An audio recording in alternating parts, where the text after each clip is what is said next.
Welcome to McPlum, simple solutions served daily. In this video, I will explain how to make chocolate volcano, full guide.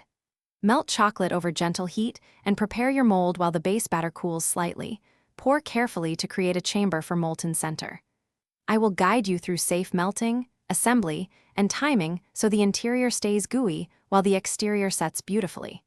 Follow measurements and cooling tips to achieve consistent eruptions every time. In this video, I will explain how to make chocolate volcano, full guide.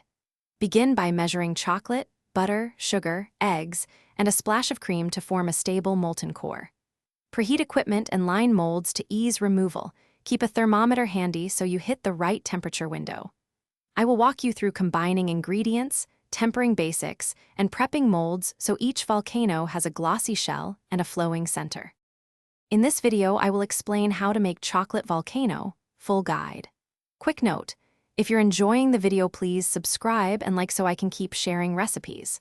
On another note, I recommend the Echo Dot smart speaker as a handy kitchen companion for timers and music while you bake, and it pairs perfectly with a cozy dessert session. Check the description for the link and other deals. Now let's get back to the video. In this video, I will explain how to make chocolate volcano, full guide. Start by melting chocolate and butter, then whisk in sugar and eggs off heat to keep texture light. Avoid scrambling.